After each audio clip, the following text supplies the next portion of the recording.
சுய சிகிச்சை செய்து கொள்வதற்கு தகுதியான மிகச்சிறந்த வலிமையான அதே நேரத்தில் எளிமையான ஒரு மருத்துவ முறை இந்த அக்குபஞ்சர். இன்றைக்கு இந்தியாவில் மட்டுமல்ல சர்வதேசம் முழுவதும் இந்த சீன மருத்துவ முறை அக்குபஞ்சர் அக்குபஞ்சர் என்ற இந்த மருத்துவ கலைகள் தெரியாதவர்களே இல்லைன்னு சொல்லணும். அவ்வளவு பிரபலமாகி இருக்கிறது இந்த நூற்றாண்டு. இப்படி இவ்வளவு பிரபலமான ஒரு மருத்துவ முறை ஏதாவது ஒரு அடிப்படையான மிகச்சிறந்த இயற்கை விதிகளையும் விஞ்ஞான தத்துவங்களையும் வைத்திருக்காமல் இருந்தால் அல்லது ஆற்றல் இல்லாமல் இருந்தால் இவ்வளவு காலத்தை காலத்தோடு பெருந்தை போட்டு வெற்றியடை போட்டு அது வலிமையோடு இன்றைக்கு மக்கள் மத்தியில் இருப்பதற்கு வாய்ப்பு இருக்கு. எத்தனையோ சின்ன சின்ன மருத்துவ முறைகள் எல்லாம் தோன்றி அழிஞ்சு போயிருக்கு.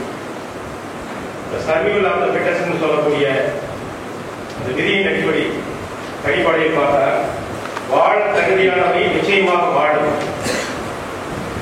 இந்த மருத்துவங்களின் மீது மிகச்சிறந்த அறிவியலிகளோ அல்லது ஆங்கில மருத்துவ மேதைகளோ விமர்சனங்கள் வைப்பதற்கு இன்றைக்கு எந்த விதமான தகுதியும் இல்லை. என்றால் இப்போ ரொம்ப தொன்மையான ஒரு மருத்துவ முறை, உலகத்திலேயே மிக மிக தொன்மையான ஒரு மருத்துவ கலை. மருத்துவ முறை என்பதை விட மருத்துவ கலை ஹீலிங் ஆர்ட் என்று சொல்வதுதான் மிகவும் பொருத்தமானது. இது குணப்படுத்தக்கூடிய ஒரு கலை.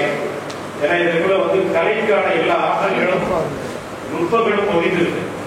அதை புரிந்து கொள்கிறவர்களால் இது வெற்றிகரமாக கையாண்டு நோய்களிலிருந்து மக்களை விடுவிக்க முடியும்.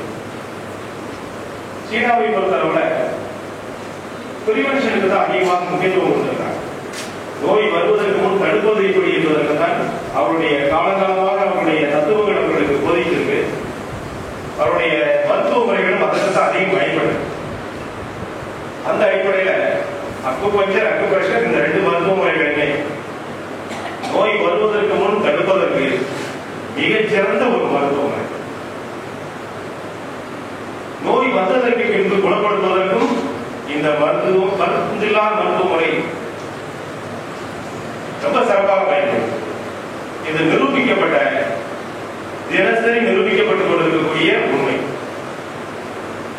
இன்றைக்கு ஒரு கணிசமான எண்ணிக்கையில சதவீதத்தில் ஆங்கில மருத்துவர்கள் அந்த உலகத்தில் இருக்கக்கூடிய வேறு மருத்துவ முறை சார்ந்த விற்பனர்கள் ஹோமியோபதி, அக்குபஞ்சர், அக்குப்ரெஷர், இயற்கை மருத்துவம், யோகா இந்த மாதிரி மருத்துவ முறைகளின் பக்கம் ஈர்க்கப்பட்டிருக்கிறாங்க, வந்திருக்கிறாங்க. அதற்கு காரணம் அந்த அவர்கள் சார்ந்து அவர்கள் படித்து வளர்ந்த அந்த மருத்துவ முறைகள் இருக்கக்கூடிய பலவீனங்கள், ஏமாற்றங்கள், அவர்கள் நினைத்ததற்கு மாறான எதிரான விளைவுகள், இவை காரணமாக அதற்கு வெளியே வந்திருக்கிறாங்க.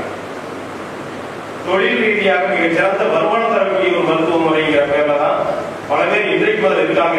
தவிர மன நிறைவளிக்கிற ஒரு மருத்துவ முறை, எல்லோருக்கும் வாழ்வளிக்கிற மருத்துவ முறை, எல்லா வியாதிகளையும் குணப்படுத்துகிற மருத்துவ முறைங்கிற பேர்ல அதை இருப்பவர்கள் ரொம்ப சொல்போம். அப்படியெல்லாம் மூட நம்பிக்கை அவர்களுக்கெல்லாம் கிடையாது. அவர்களுடைய லிமிடேஷன் அவர்களுக்கு தெரியும். அதே மாதிரி இயற்கை மருத்துவ முறை சார்ந்த மருத்துவ முறைகள்ல இரண்டு பெரும் பிரிவுகள்.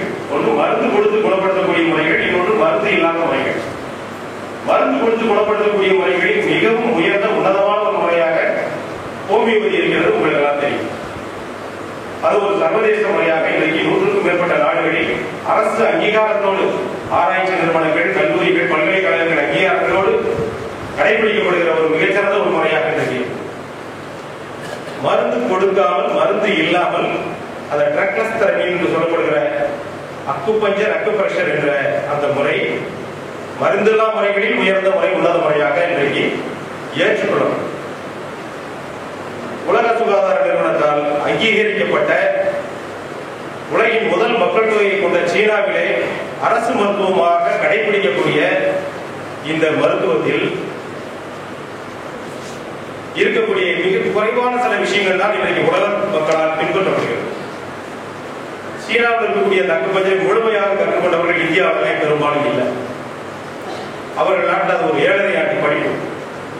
அந்த 7.5 ஆண்டு படிப்புல கடைசியாக நடத்தப்படுகிற சில அடிப்படை கோட்பாடுகள், தத்துவங்கள், அந்த கமாண்டிங் பாயிண்ட்ஸ் சம்பந்தமான விவரங்கள், இன்னும் சில இறுதிக்கட்ட நுட்பங்கள், இவைகளை இங்கே என்ன செய்யறோம் அப்படின்னா ஒரு சில பேர் அவசர கோலத்தில் அதை படித்துக் கொண்டு இவைதான் சரியான அக்குபஞ்சர் சொல்லி வேகமாக பிராக்டிஸ் செய்து அதனால வரக்கூடிய சில எதிர்மறை விளைவுகளுக்கும் ஆளாகும்.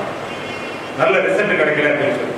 ஆனால் அடிப்படையான அளவு விஷயங்களை தெரிந்து கொண்டு வெறும் முதலுதவி விவரங்களை மட்டும் தெரிந்து கொண்டு சாதாரண வலி நிவாரணத்திற்கான புள்ளிகளை மட்டும் தெரிந்து கொண்டு அக்குபஞ்சரை பயன்படுத்துகிறவர்கள் எவ்வளவோ ஆயிரக்கணக்கான பேர் உதவி செய்கிறாங்க, எவ்வளவோ நிவாரணம் கிடைக்கும், தங்களுக்கும் நோய் வராமல் பாதுகாத்துக் கொள்கிறார்கள். இது நம்ம நடைமுறையில் பார்க்கக்கூடிய உண்மை.